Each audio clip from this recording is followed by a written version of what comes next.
জন্মাষ্টমীর শুভেচ্ছা।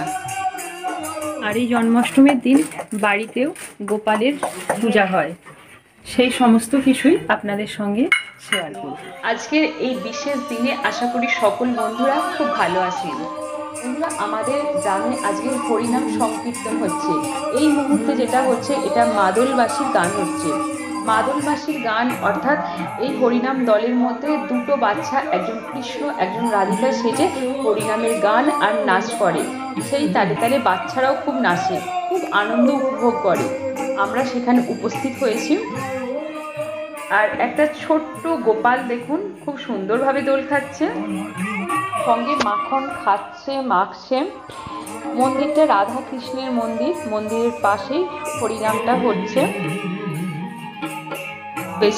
বেশ কিছুক্ষণ আমরা হরিনাম তোলায় আছি আর হরিনাম এখানে দেখছি। বাড়িতেও আজকে জন্মাষ্টমীর পূজা আছে, সেটাও আপনাদের সঙ্গে শেয়ার করব। আর বাচ্চারা দেখুন এই জায়গা থেকে সরছে না। নন্দগোপাল কত সুন্দর দোল খাচ্ছে আর খুব সুন্দর দেখতে লাগছে, সেই জন্য আপনাদের সঙ্গে এটা আমি আর একবারও শেয়ার করে নিলাম। এরপরে আমাদের বাড়ির জন্মাষ্টমীর পূজা কিভাবে পালন করা হয় সেটাও আপনাদের সামনে তুলে ধরবো। গোপালকে স্নান করানো হচ্ছে।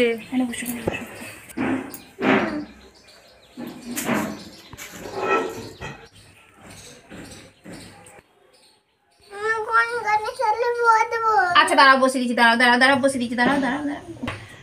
টুকিটাকি জোগাড় করা আর তাছাড়া গোপালকে সাজানো এইসব চলছে এই মুহূর্তে।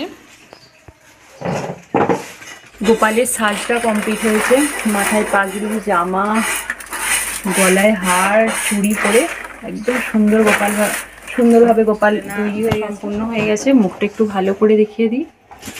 গোপাল খুব খুশি, গোপালের এবারে পূজা হবে। সমস্ত এখানে আয়োজন সম্পূর্ণ দিকেই রয়েছে, নাড়ু আর এগুলো নিয়ে আসবে। গোপালের একেবারে পছন্দের জিনিসগুলো এই মুহূর্তে সাজিয়ে দেওয়া হচ্ছে। গোপালের নাড়ু, গুড় পিঠে, লুচি, মুড়ির নাড়ু, তিলের নাড়ু। আমাদের গোপালও আছে। গোপাল, তুমিও তো খাবে।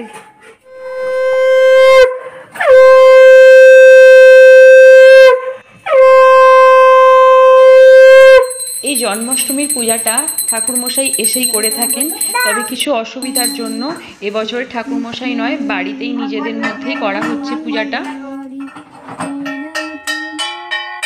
বন্ধুরা, এই সময় গোপালের নাড়ু, গুড় পিঠে এই ধরনের পছন্দের জিনিসগুলো নিবেদন করা হয়েছে। এরপরে যেটা দেয়া হবে পরমান্ন, সেটা দুপুরে রাতে এগুলো দেয়া হবে। তো বন্ধুরা, এইভাবে আমাদের পূজাটা চলতে থাকছে। জন্মাষ্টমীতে সকলকে জন্মাষ্টমীর শুভেচ্ছা রইল। সকলে ভালো থাকবেন।